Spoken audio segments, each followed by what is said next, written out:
York City this morning. We are getting the dirtbags off these streets. The dirtbags are being deported. President Trump's new DHS boss, Kristi Noem, suiting up in ICE gear, getting up at 2 o'clock in the morning and joining federal agents as they begin their first major illegal immigration raids in New York City.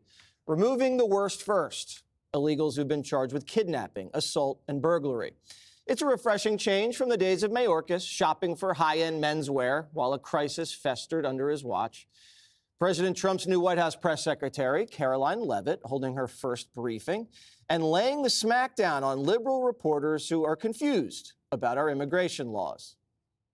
Can you just tell us the numbers? How many have a criminal record versus those who are just in the country illegally? All of them, because they illegally broke our nation's laws and therefore they are criminals as far as this administration goes. I know the last administration didn't see it that way, so it's a big culture shift in our nation to view someone who breaks our immigration laws as a criminal, but that's exactly what they are. You're going with the worst first. They all have a criminal record? And welcome to the briefing. If they broke our nation's laws, yes, they are a criminal.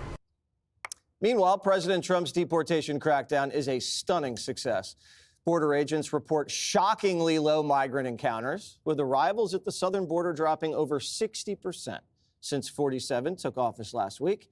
But the liberal media hates to see any Trump effort as a success, especially if it's supported by most Americans. So, of course, they're reverting to their tired old playbook of calling your opponent a Nazi.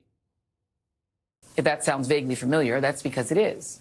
Similarities to what happened in Germany. When you start having Gestapo raids in America, the fear and the panic and the division is, I think, something that we should all be concerned about. Donald Trump wants a lot of photos because he's not sure he could even hit those Biden highs. There are going to be people who see the images of mothers and children who actually will not be affected by it. And that is the piece that concerns me. All right, Jessica, how do you think today's deportation raids went? Well, I don't know it in full. I know that they got a couple of really bad guys. I think that getting one of them who was part of the Aurora apartment complex attacks sends a very good message. Say, we are tracking you across the country. This is not isolated, like we're not paying attention to you in a silo. We know where you are and we're coming for you. Obviously, Trump and co know the value of a good TV moment. It feels more impactful to see the Homeland Security Secretary. Sorry. In the outfit out there. Tom Homan was in Chicago yesterday. I think that also sends a really strong message. And I have nothing to quibble with these arrests. I think that the points about a population of people who may be undocumented but have not committed other crimes before besides crossing the border, being scared. There are reports of people hiding in attics. This move potentially that they could be showing up at schools, at churches, at libraries, et cetera, is certainly infusing a level of tenseness into the population. But this guy should be sent home immediately. Nothing wrong with it. Yeah, the only resistance people are upset, Judge, is because people can now go into schools and nab the bad guys. American police, they can go into a school if some 17-year-old has a warrant. Why can't ICE? Well, ICE can definitely go into school. ICE can go wherever they need to be on an exigent basis. The president has determined that this is going to be an expedited removal process, which means they don't even have to go through an immigration judge right now. There are over 1 million, almost 1.5 million already with deportation orders where there is no requirement that they go to court. That doesn't even include the number of criminals. So let's get ready to see this continuously. I have a couple of thoughts. First of all, number one, it is so refreshing to see Kristi Noem on the ground, Tom Homan on the ground, and it just is a reminder of how absent Mayorkas was and how absent Biden was for the last 4 years. That's my first point. My second point is within a week, border crossings are down 95%. You can see the difference. The numbers are incredible. Before they even get these people out, the message is out there. Do not cross the American border unless you want to be hustled back to wherever you came from. My third point, calling Trump Hitler. How dare you? How dare you refer to all of this as Gestapo-like raids?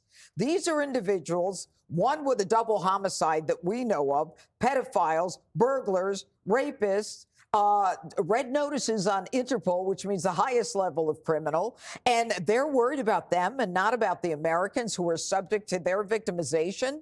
And a Gestapo is someone who herded Jews like cattle to extermination camps to their certain death. And you want to refer to this as that? It is not that at all. And finally, we are going to get to the point where, people are going to say, oh, they're hiding, they're worried. Yeah, they are hiding. They will be worried. And, Selena Gomez can keep crying and Joy Reid can keep calling people's names. But the bottom line is they're not here legally. We had a guy who was literally did the same as a foreign saboteur, as I've said in the past. That's Joe Biden, who let them all in and did nothing about it. And don't tell me that he eliminated more than Trump's eliminated, because on the one hand, even if he deported someone, he let in 10 times more with his left hand. Barack Obama deported millions. They never called him a Nazi. Yeah, fair enough. When you were talking there, Judge, and so eloquently making your point, we were showing video of these raids and these bad guys that they're taking off the street. And for a second there, Jessica, I thought you were about to say, even if they're just taking one of these guys off the street, it's a good thing. I don't know how you ended up finishing that sentence, but that is the case. And now you're talking about thousands of them. And Judge just made the point. I mean, these are guys with bad track records, right? Bad criminal records, kidnapping, assault, burglary charges. Some of these guys, like this guy, these are known criminals that they're finally going in and getting them out and off the street. I spoke to a New York City council member today, Vicky Palladino. She was on my set. Yeah, you know Vicky. I know Vicky. Yeah. So much energy. She came on the set today and she said, "I'll make my point, Greg. Just a second." She came on and she said people are celebrating in the streets. Democrats, Republicans. She said people were sick of thinking that this was the new normal in New York City, that we had to be scared to walk down the street, that we just had to accept that people could break the laws, live here, be criminals, and walk freely in the streets of New York City. She said people are super jazzed about it and what is happening. I'll finish with this thought. We had Tom Homan on the show yesterday. He said, we're following through on the job that this president was elected to do. This is what voters wanted, okay? Overwhelmingly, this is what they voted for. All the way through the election seasons, this was the top issue for American voters. They're carrying through and following through on these promises. Like, they started out, obviously, out west. They got some of these gang members. They hit Chicago. They're in New York. This is what they promised to do, and this is what people say they want. Look at New York Times polling on this issue. Look at Fox News polling. People overwhelmingly support getting these criminals off the street and getting them out of the country if they're here illegally. But the media doesn't, Greg. They're in this weird position now where they're for keeping criminal aliens in the country illegally. I, for one, am concerned about these known criminals being in our libraries. I'm not worried about that. America loves what's going on, and this raises the question for the remaining Democrats. How do you react? Do you react in the context of the last 10 or 15 years when your party was paralyzed in thought and word? Or do you grow a pair? Or do you grow up and react accordingly to the situation that is happening right now? The past is dead. That is what logic and reason would tell you to do. If you keep calling people Hitler, by the way, you need a new line because this is getting old. Or if you call people racist, your party's going to die because America is tired of that. You can pick any issue and you will find this pattern. Somebody tries to solve a problem and then there's this mundane hysteria. The hysteria doesn't rate. The Democrats right now, in my opinion, are hopeless because they were so used to foregoing their own beliefs for the bat signal. The bat signal would come and tell you what to believe. You know, that Biden was mentally fit even though you knew he wasn't, that men could be in girls' locker rooms even though you know that's screwy, and that illegals are victims and you know that's not the case. The bat signal has now gone dark because the threat of cancellation for expressing common sense is gone. So now the Democratic Party is orphaned. You can't even grow the ideas you have because you only have one idea and everybody hates it. Dems in the old days would rather go along to get along. They were worried about how they would be perceived in social media. Now that their marching orders are gone, what do? They can't say what they think because they haven't been trained to do that. They've been instructed to parrot the same directive, and they're kind of lost. I said this to Jessica in the green room. You guys have no visionary. You have nobody there to lead the way. And so all of these people you suckered into wokeism is now at a loss. So when what you're seeing every day in this immigration rates are solutions to a huge problem that America's behind. And the Democrats are like, racist. But the biggest sin, I think a lot of Democrats believe the cost to their personal and professional status was too great to side with common sense. They were like the greengrocers in Eastern Europe that would put up a sign that says, workers of the world unite, even though they hated communism. But they put that up there because not only did they not want to take the risk, they didn't want to share the risk either.